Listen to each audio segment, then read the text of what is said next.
जय गुरु जी, शुक्राना गुरु जी। संगत जी, ये सत्संग ज़रूर पूरा सुनना। ये गुरु जी का भी पसंदीदा सत्संग है। आपको इसका लाभ ज़रूर मिलेगा। मनोज ज्योति अंकल, जिन्हें गुरु जी के टेलर के नाम से भी जाना जाता है, एक दिन ज्योति अंकल ने देखा कि एक बड़ी गाड़ी उनकी दुकान के आगे रुकी है और एक सज्जन से दिखने वाले पुरुष गाड़ी से उतरकर उनकी छोटी सी दुकान की तरफ आ रहे हैं। उन्होंने ज्योति अंकल से कहा वो काफ़ी दिनों से उनकी शॉप पर आने की सोच रहे थे। उन्हें 10 सफ़ेद पैंट सिलवानी है। ज्योति अंकल ये सुनकर हैरान हो गए कि एक ही रंग की 10 पैंट का ऑर्डर आज पहली बार किसी ने दिया है। ज्योति अंकल ने उनका नाप लिया और उनका नाम पूछा। उन्होंने अपना नाम गुरुजी बताया। ज्योति अंकल फिर थोड़ा हैरान हो गए कि गुरुजी किसी का नाम कैसे हो सकता है, लेकिन उन्हें इन सब बातों से लेना नहीं था। उनका काम गुरुजी की पैंट सिलकर उन्हें देना था। ज्योति अंकल ने बताया पैंट 40.5 लेंथ की होगी। गुरुजी ने ज्योति अंकल से कहा, आप 40.5 की मत करना, आप सबको 42.5 की कर देना। ज्योति अंकल ने कहा, जैसा आपको सही लगे।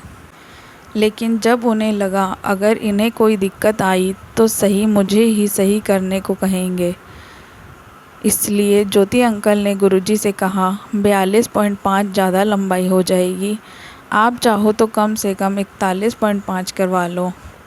लेकिन गुरुजी ने कहा आप सभी पैंट 42.5 की ही कर देना। ज्योति अंकल जब गुरुजी से बात कर रहे थे तो एक तेज़ प्रकाश गुरुजी के चेहरे पर साफ नज़र आ रहा था। ज्योति अंकल ने कहा 12-13 दिन में आपकी 10 पैंटें आपको मिल जाएगी, लेकिन आप कुछ एडवांस जमा करा दीजिए। गुरुजी ने अपनी जेब से 500 का नोट निकाला और ज्योति अंकल को दे दिया। ज्योति अंकल ने कहा, सर आपका बिल 10,000 से ज़्यादा का है और 500 से आपका काम नहीं चालू हो पाएगा। गुरुजी मुस्कुराए और ज्योति अंकल से कहा, ये 500 का नोट लाखों के बराबर है। ज्योति अंकल उनकी इस बात को समझ नहीं पाए और ऐसा कहकर गुरुजी वहाँ से चले गए। ज्योति अंकल ने सोचा ये लग तो अमीर रहे हैं, लेकिन जब तक मुझे ये और पैसे नहीं देते मैं इनका काम चालू नहीं करूँगा। कुछ दिनों बाद 2 जने गुरुजी के यहाँ से ज्योति अंकल की दुकान पर आए और अंकल से कहा, हम गुरुजी की पैंट लेने आए हैं, अगर बन गई हैं तो हमें दे दो। उन्होंने 10 सफ़ेद पैंट का ऑर्डर दिया था। ज्योति अंकल को याद आ गया और उन्होंने कहा, मैंने तो अभी तक काम चालू नहीं किया है, क्योंकि वो मुझे बस 500 रुपये देकर गए हैं। मुझे उनका काम चालू करने के लिए थोड़े और पैसों की ज़रूरत है। उन दोनों ने ज्योति अंकल से कहा, अरे आपको तो खुश होना चाहिए कि गुरुजी खुद आपके पास चलकर आए। आपका भाग्य खुद आपको जवाब दे देगा कि उनकी ब्लेसिंग कितनी असरदार होती हैं। आप बहुत किस्मत वाले हो।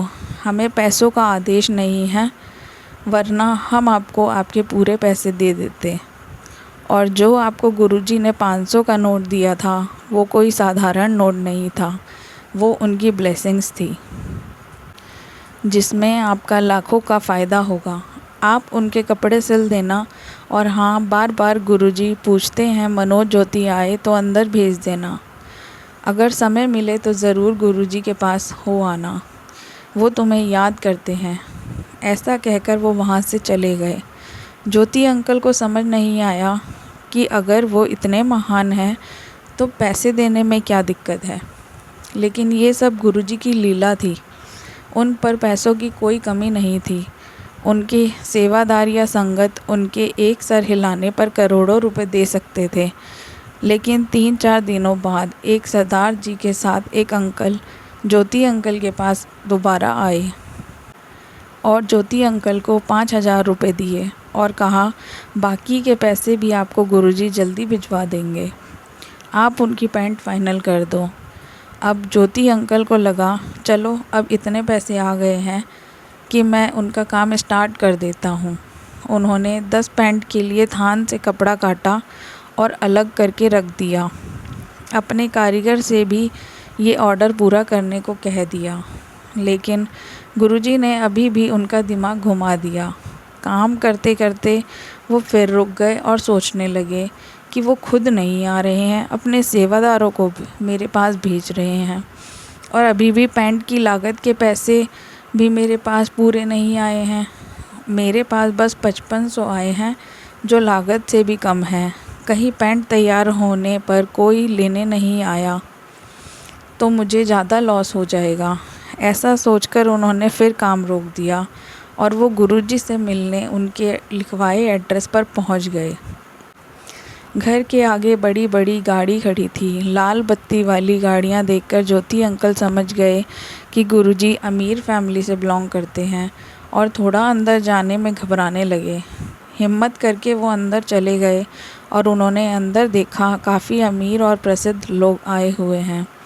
उन्होंने थोड़ा अजीब सा महसूस होने लगा। गुरुजी का अंदर से आवाज़ आई, ज्योति आ गया क्या? ज्योति अंकल ने उनकी आवाज़ पहचान ली कि ये वही गुरुजी की आवाज़ है जिन्होंने मुझे 10 पैंटों का ऑर्डर दिया था। एक अंकल चाय लेकर ज्योति अंकल के पास आए और कहा, ये लीजिए, चाय पीजिए, गुरुजी ने आपके लिए भिजवाई है। ज्योति अंकल ने कहा, शायद ये चाय किसी और मनोज नाम के बंदे के लिए बोली होगी। अंकल ने कहा, नहीं, ये चाय आपके लिए ही है।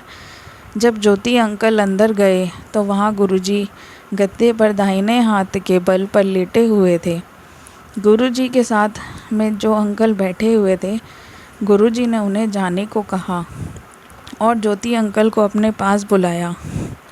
अंकल को गुरुजी के पास जाने से डर लग रहा था, क्योंकि अभी तक उन्होंने पैसों के लिए उनकी पैंट नहीं सिली थी, तो उन्हें ये लग रहा था कि शायद गुरुजी उन्हें पास बैठाकर उनकी इंसल्ट करेंगे और फिर उन्हें यहाँ से भगा देंगे। गुरुजी ने अंकल से पूछा, पैंटा सिल गईयाँ? अंकल डर गए कि इतने वीआईपी लोग वहाँ आए हुए थे और अब मैंने ये कहा कि अभी तक पैंट नहीं सिली है तो कहीं मेरे लिए दिक्कत ना हो जाए। अंकल ने कहा, हाँ जी गुरुजी, आपकी पैंटा सिल गईयाँ। गुरुजी बोले, 4:30 बजे तूने थान से कपड़ा काट के रखा है और 6:30 बजे तू यहाँ आ गया, पैंट कहाँ से सिल गई? ज्योति अंकल हैरान में पड़ गए कि 1993-94 में उनकी दुकान में ना कोई मोबाइल, ना कोई सीसीटीवी कैमरा, फिर गुरुजी को ये कैसे पता चला? अंकल ने हिम्मत करके गुरुजी से बोला, गुरुजी, वो ना पैसे कम करके मैंने अभी पूरा काम नहीं किया है और जब भी काम करने की सोचता हूँ तो पता नहीं क्यों रुक जाता हूँ, मुझे खुद समझ नहीं आ रहा है। गुरुजी ने कहा, अरे तुझे तेरे बाकी के पैसे भी मिल जाएंगे, तू पैंटा तो रेडी कर। ज्योति अंकल ने कहा, गुरुजी, आपको 3 दिन के अंदर मैं पैंटें दे दूँगा, लेकिन मुझे आपसे वही पूछना है कि 42.5 ज़्यादा लंबी हो जाएगी तो क्या उतनी ही करूं या कम कर दूं? गुरुजी ने बताया, यार, जब मैं गद्दी पर पैर मोड़कर बैठता हूं तो पैंट मेरी पैरों को ढक दें, इसलिए बड़ी सिलवा रहा हूं। अंकल जी समझ गए और उन्होंने रास्ते में सोचा, मैं शायद गलत सोच रहा था कि वो मुझे पैसे नहीं देंगे।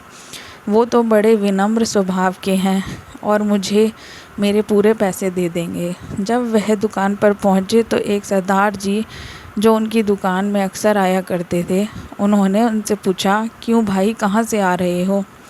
ज्योति अंकल ने कहा, कहीं नहीं भाई, किसी बाबा के पास से आ रहा हूँ। डिफेंस कॉलोनी में इस जगह वो रहते हैं। उन्होंने ही मुझे किसी काम से बुलाया था, तो बस वहीं से आ रहा हूँ। सरदार जी ने कहा, अच्छा, तो आप गुरुजी के यहाँ से आ रहे हैं? उन्हें भला कौन नहीं जानता, और अगर उन्होंने तुम्हें खुद बुलाया है तो समझ जाओ, खुद देवों के देव महादेव की कृपा तुम्हारे पर बनी रहेगी। अंकल ने उनकी बातों को ज़्यादा महत्व ना देकर दूसरी बातें करनी चालू कर दी। 2 दिन के बाद उनकी पैंट लेने दरबार से सेवादार आए और उन्होंने अंकल के पूरे पैसे दे दिए और अंकल ने उनकी पैंटें दे दी। जाते जाते एक सेवादार बोला, गुरुजी आसानी से किसी के यहाँ नहीं आते हैं। अगर तेरे यहाँ आए हैं तो कुछ अच्छा ही नसीब वाला है तू। तब भी ज्योति अंकल को उनकी बातें ज़्यादा समझ नहीं आई, बल्कि वो अब खुश थे कि ये टेंशन ख़त्म हुई। काफ़ी दिनों से ये काम का सिरदर्द बना हुआ था। उस समय उनकी दुकान का किराया 3100 रुपये था। गुरुजी की मेहर उन पर हुई और 4-5 दुकानें छोड़कर 12 दुकानों वाली जगह के वो मालिक बन गए। और आज गुरुजी की कृपा से उनके पास बहुत कुछ है। जिनकी बातों को ज्योति अंकल अनदेखा कर देते थे, आज वो गुरुजी के बड़े भक्त या कहें परिवार के अहम हिस्सा बन गए हैं। ये सत्संग खुद उनके द्वारा सुनाया गया है। उन्हें हर जगह से बस मुनाफा ही मुनाफा होता रहा। ये सब गुरुजी का आशीर्वाद है। उनकी पत्नी मीरा भी गुरुजी के चमत्कारों से अवगत हैं। जय गुरुजी, शुक्राना गुरुजी।